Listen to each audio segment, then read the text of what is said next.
Hey, we're looking at 5 marks of ethical leadership described by Peter Northouse in his book on leadership, and his section specifically around the culture, the ethos of leadership. And this 4th one is about whether or not a group of people manifest honesty. They exude honesty.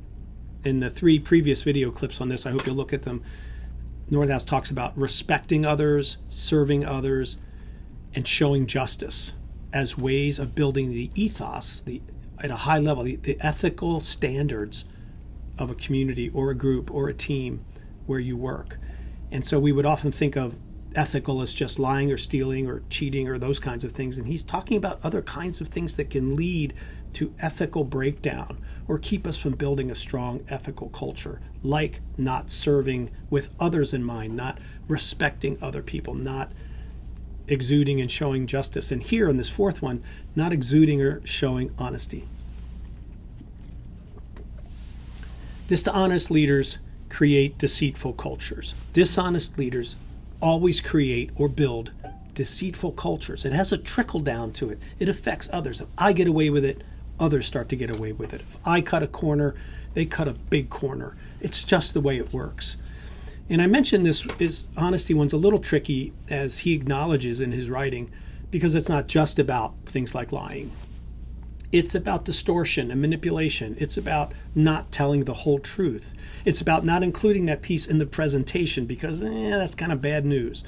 Or saying the full 100% when it needs to be said and you say 80 or 90. We used to have a saying at a place I worked, said, are we telling the last 10%? Is there anything you want to still say to me? Do you want to say the last 10%? Should I be saying that to someone else?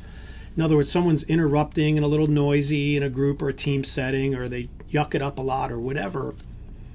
And so we talk to them and we say, hey, sometimes you just get a little too energetic in there, and it's just like to just think about how that's going or something like that. We dance around it. What we really want to say is, often you interrupt. Often you tell jokes when they're not appropriate, and it disrupts the flow of the conversation. And I need you to pay attention to that and get better at that.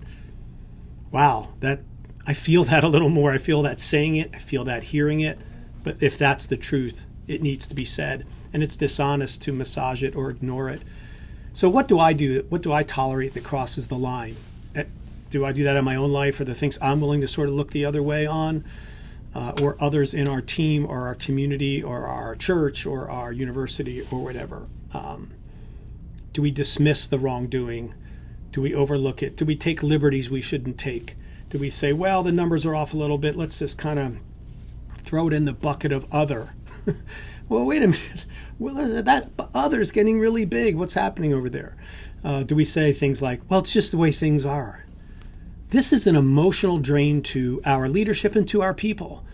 And all the time spent worrying about whether we are honest and we're presenting an honest face to our clientele and to our own people, fixing the dishonesty that's happened, apologizing for the dishonesty that's happened, having to double and triple check data and reports and information because we're not sure if that person or that group is being forward with us all the time.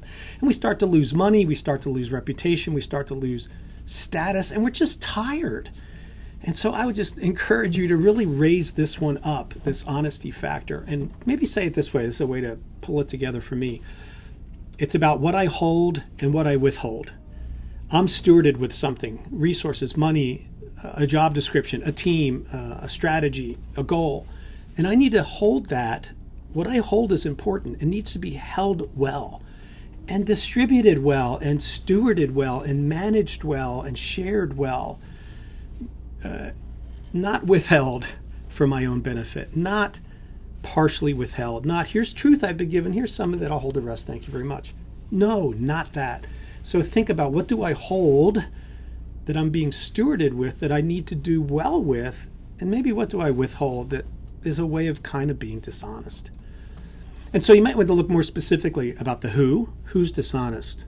Are there certain people that have patterns? Maybe some of it's me.